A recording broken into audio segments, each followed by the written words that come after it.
Thanks, guys. Just a disclaimer, I'm just recovering from flu, so if you hear my sexy voice, but I might start coughing a bit. I hope I don't hack. No, let's start hacking. But yeah, so yeah, the topic is broken. I was approached to talk about this topic. I guess it's quite, telling what we're going to talk about, repair KOPITIAM. I don't know if you've all heard about it, but I think it's important for me to start with where I'm coming from and how I got here at this stage. So at one point, there are many times in life that you're broken. And so my story began here. This is Melrose Children's Home at Clementi. It's a home on top of a hill.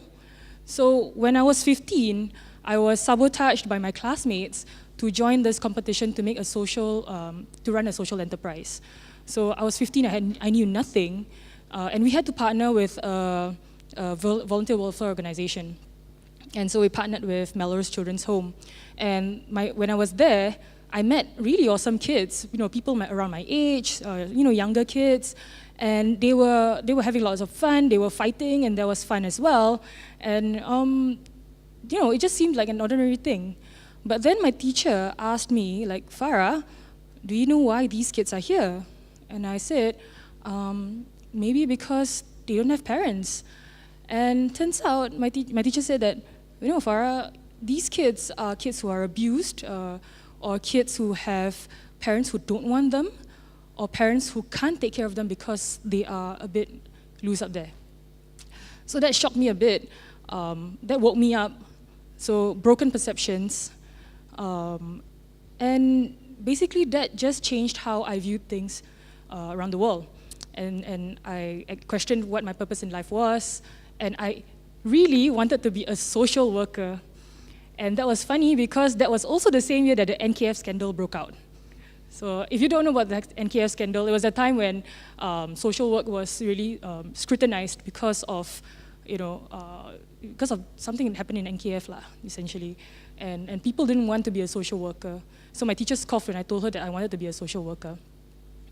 But that was it. So my journey was to study social work, psychology or sociology. And I really wanted to do that in university. But I ended up in industrial design, just my second choice when I applied for university. And so for the first 2 years, I struggled a lot because it didn't mean anything to me.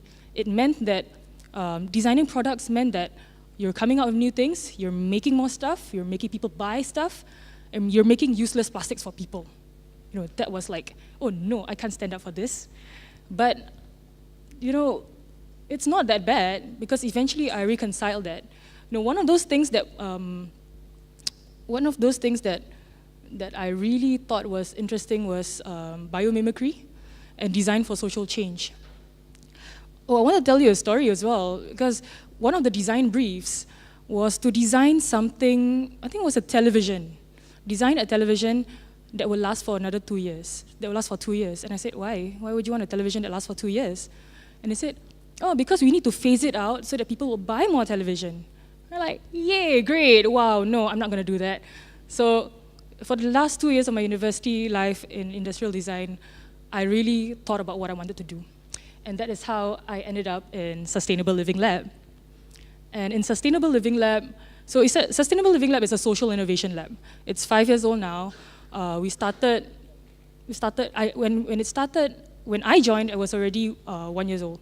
So when I joined, I knew it as a social innovation lab. And the aim is to bring people towards a sustainable future through community building, technology experimentation, and social innovation. What it means essentially is that it's a platform for people to come together, whatever strengths that you have, whatever gifts that you have, you do it to bring people towards a sustainable future. So for me as an industrial designer and a social innovator at heart, it was my, I really wanted to bring people towards a sustainable future through whatever programs that we do, or products that we design. And part of the work that we do is to study systems. And we see this a lot. You see this picture quite often. Where do you see this? This is where the dustbin is, the trash bin is. Before festivals, after festivals, you can see that it's there. So we were looking at sustainability and looking at consumption and waste. Now, we are living in excess. We consume a lot and we waste a lot. And that is a big problem. And the approach for us was to look at waste. Consumption is about changing habits, but you also can change consumption habits through looking at ways to change waste, how you treat waste. And looking at the waste in Singapore, if you look at the statistics, a good 60% is recycled. That's great. And 40% is disposed. Even if it's 2% landfill at Pulau Semakau, at the Semakau landfill, it's still a significant amount. And the picture on the right, on your left, is actually Pulau Semakau. And that place will be filled up by 2035. So we need to think of ways to make sure that this doesn't happen, or find an alternative way to dump our stuff somewhere else, And in Singapore, we have all these efforts going on. We have the newspaper recycling. We have litter picking. We have upcycling as well. We go around doing that. But it really begs the question: must we see trash before we can do something about it? Really, for us, it's about preventing it, and that is by repair. So you understand that if you repair something, you're essentially prolonging the life of the product and effectively reducing waste. Simple, right? And it's part of a global movement. It's not something new, doing something that is repair. This repair culture is something that we have lost and we need to revive again. Upcycling, recycling is something that is new, but repair is something that has been there all this while. We mend our clothes, we can mend our shoes, there's cobblers, there's all these people working in this field. And iFixit, Repair Organization, Repair.org, Repair Cafe, these are the organizations that, push for repair as a right.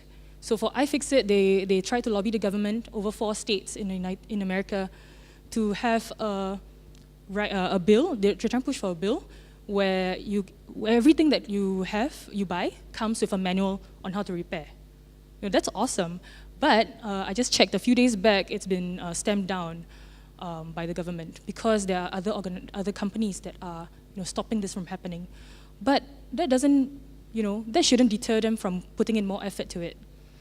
And while on the policy side, there's that issue, there's that effort, there's also the economic side to things. Trying to make repair as a viable option in the economic system. So repair businesses for repair of handphones or repair of anything really should be around, and repair services as part of your product offering, and making it more accessible rather than having it in the warranty time. So what it does is that it allows your customer base to retain because you provide repair services.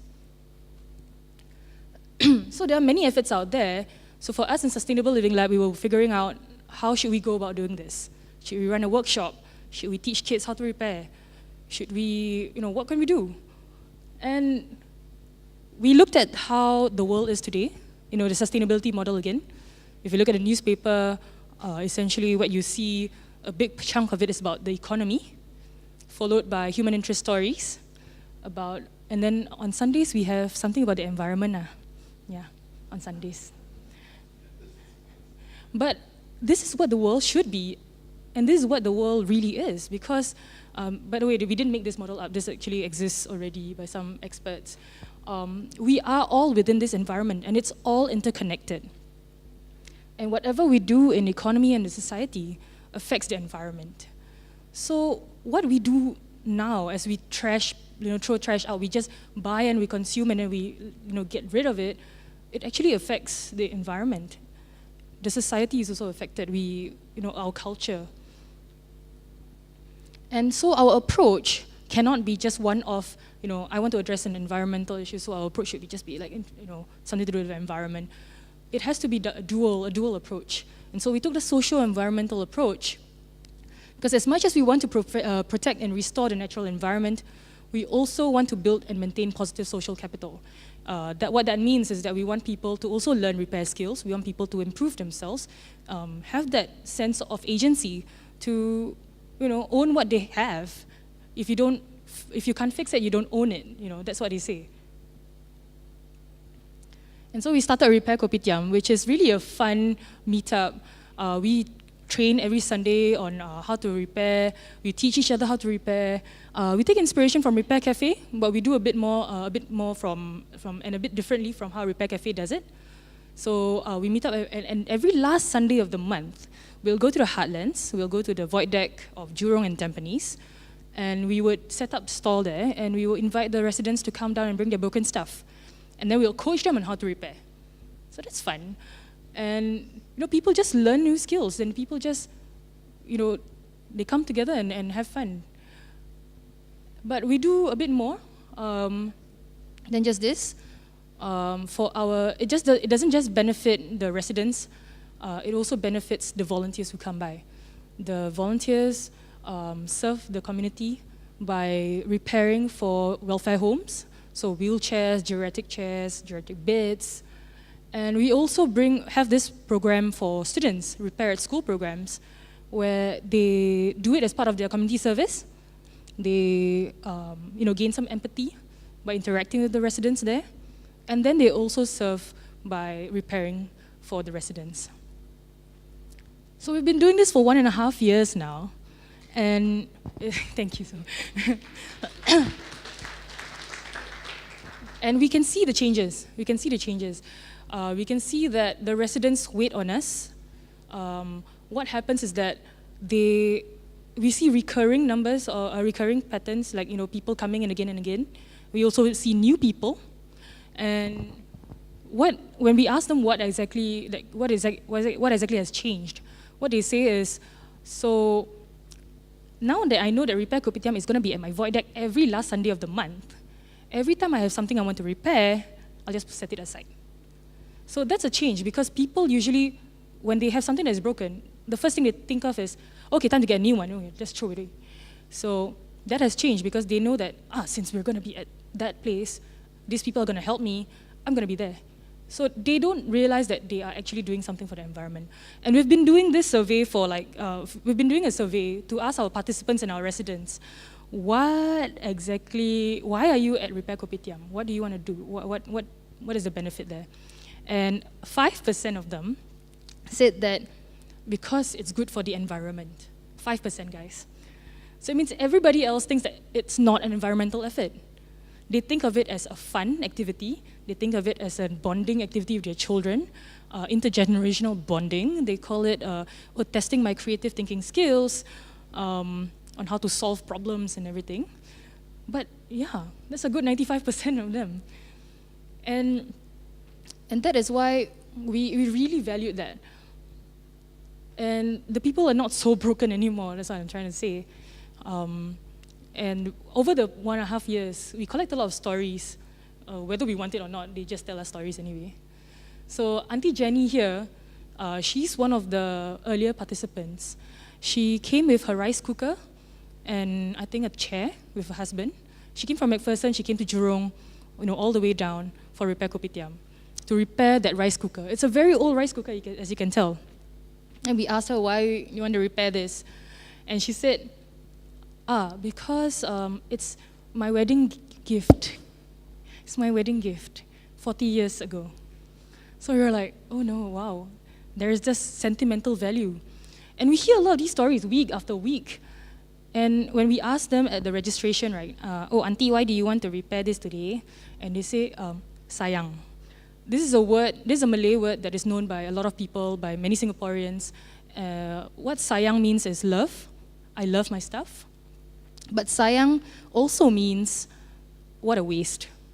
So if I drop something, I spill something, oh sayang, I'll say that. So that's the interesting thing. They don't have a word. I mean, the word that they use to explain why do you want to repair something is the word sayang. It's a very special word. And then that lingering uncle whose picture I don't have, I'm quite sure I have his picture, but he lingers around. He doesn't repair. He will stand by there, and he will look. And we're like, hi uncle, do you need anything? No, he will just watch. And one time, earlier on in the day, he said, hey, good, you all are repairing things. You young people are doing something useful for the society. These days people just want to throw away everything. Young people, they just want to throw away. They buy and then they throw, and they buy and then they throw. Old people also, they want to throw. So, okay, so we were like, that put us in an awkward position, but it got us thinking. It really got us thinking, because when we say things like, oh, the youth is the future, what does that make the people who are slightly older feel? So must I be a young at heart guy or something? It's really one of those things. And people want to feel valued at any stage of their life. Which brings us to this Uncle Lim, who is our repair SIFU, who, he inadvertently became our SIFU. I think Richard met him when he was there. This uncle, he doesn't come for our weekly repair meetups, but on Repair KOPITIAM Day, he would turn up after smoking a cigarette and he would say, I come already. Say, oh, after church, come. And he would just help out. He doesn't talk much, but he will just help out. That young fella over there, I was helping him, and I couldn't really solve his problem because it was a fish tank light bulb that got stuck or something. Uncle Lim came along and said, it's okay. He took a hammer, it's done. And I was like, yeah. That's why he's so happy, as you can see in the picture. So repairing is essentially caring to us. As you can tell from Auntie Jenny, who loves her husband, loves her relationship, and that's why she loves her rice cooker, to Uncle Lim, who wants to seek love, and then Uncle Lim, who just cares, for the people around, just wants to help people out. We've got a long way to go in Repair KOPITIAM. It's not just, having this fun social activity. We're looking at things like, repair is something that is so mainstream that it's as mainstream as brushing your teeth in the morning. So repair is something that is part of your life. We're looking at things like having repair as having a repairability label on products, for example.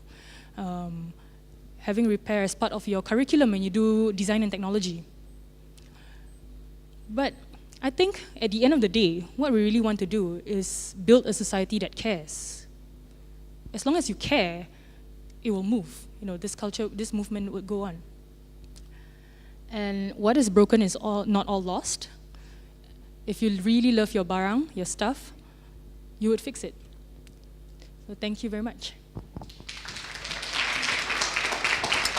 Thank you, Farah. If you could just stay on stage, we just have a Q&A session right now. So do we have any questions? Brian? Thank you so much, Farah, for sharing. I actually have a bunch of questions, but let me just start with an interesting one whereby, what are some of the products you can stand behind that you like, the brand, the concept, the philosophy? I mean, we heard so much about products just being made and thrown away in 1 or 2 years. Is there any product that you can stand behind to say, this is something that I feel is great and, we should, just anything? Oh, that's a bit hard because a lot of the products that are designed these days when it comes to consumer products. What do you say for tool making products, like a hand tool, a drill, a saw? No, I haven't gotten. I haven't. I can tell you what I don't like. Okay, that's a good start.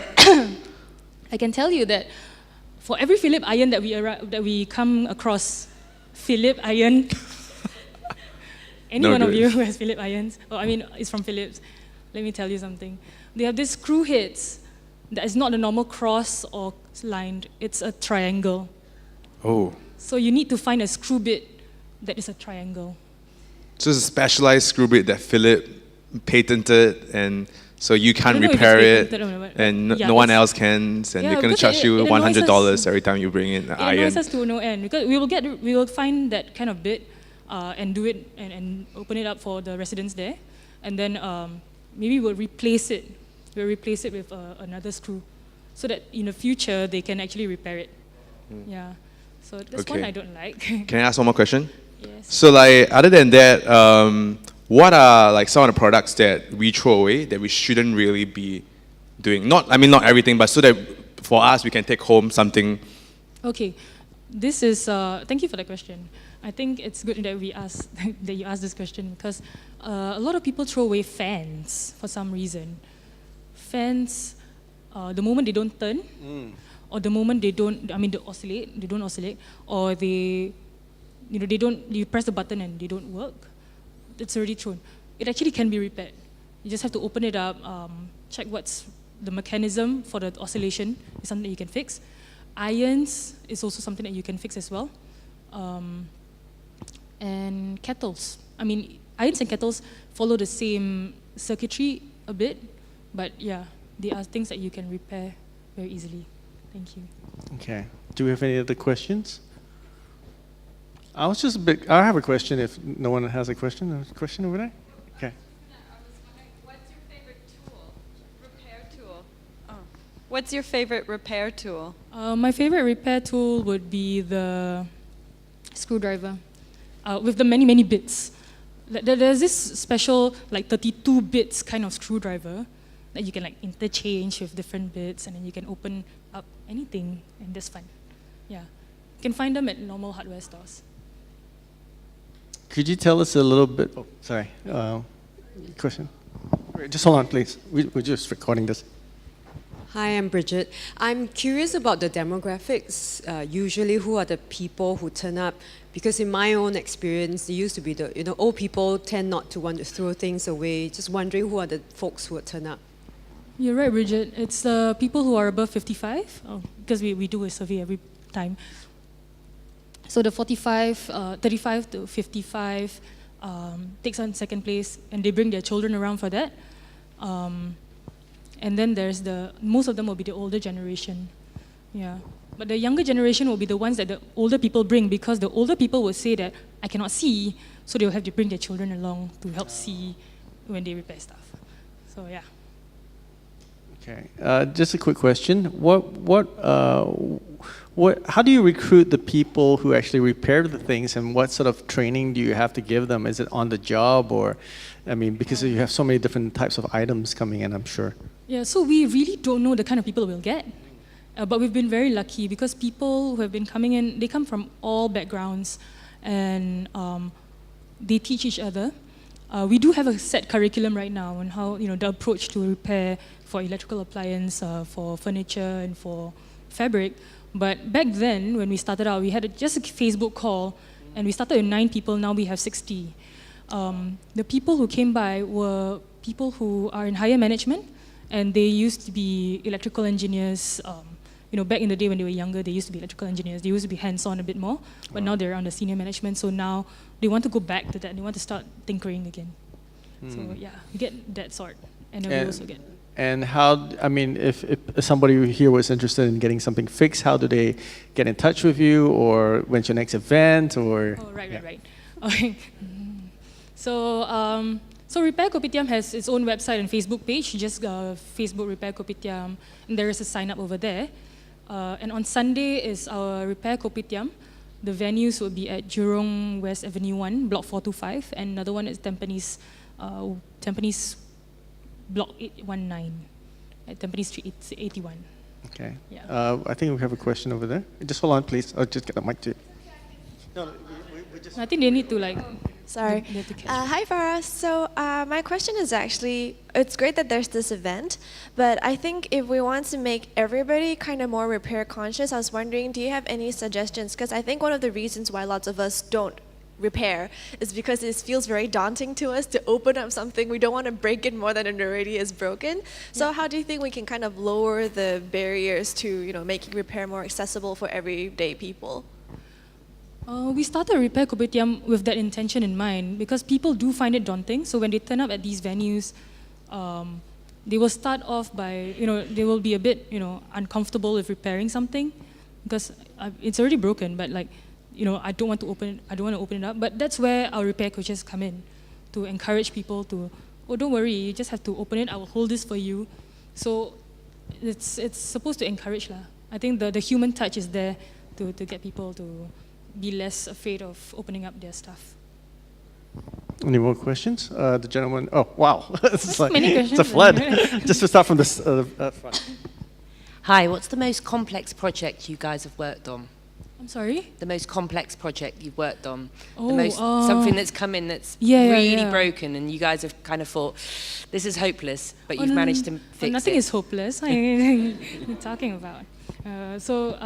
But we really got this really, the first few times we did it, we had tried repairing irons, kettles, and common household items until we got around to a bread maker. So we didn't even know what a bread maker was because some of the guys don't go to the kitchen, the ladies knead with their hands, but like, so a bread maker, so all we had to do is just like flash out our phone and Google out what is this thing. So it's complex and it's complicated, but nothing cannot, there's nothing that cannot be solved because we just had to Google it a bit, YouTube it a bit, and then we could go around doing it. Yeah, a bread maker. Hi Farah, I just wanted to ask, doing purpose for profit is very challenging in social businesses like yours.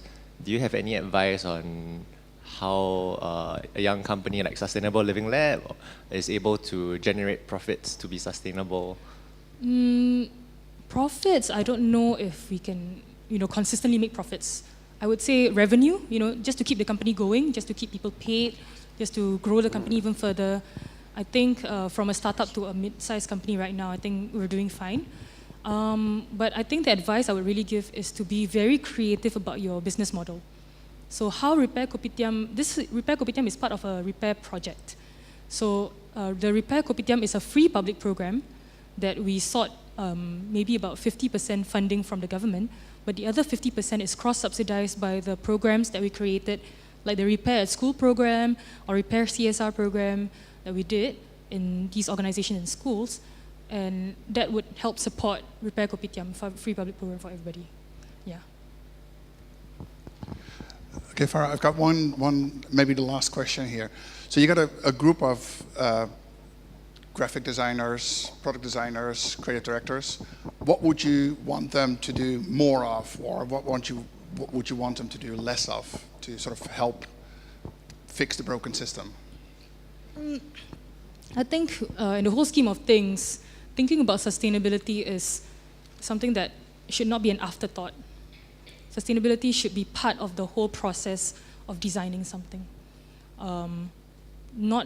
It is possible to make it profitable, beneficial to your organization.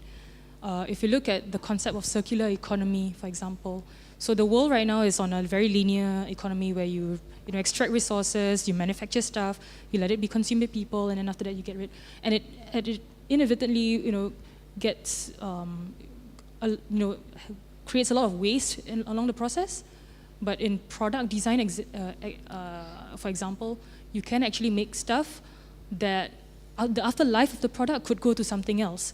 For example, I think it's, if I'm not wrong, it's there's Caterpillar, the ones that make those huge trucks. The tires get passed on to Timberland to create soles for your boots. So you can be part of the circular economy. It's still a concept and it's pretty new, but everybody's trying to make it work. Especially in Europe, they have the circular economy, movement of sorts. Yeah. Okay, I'm sure Farah will be around after the talk, so if you'd like to thank her, please. Thank you. Do you have the clicker? The clicker.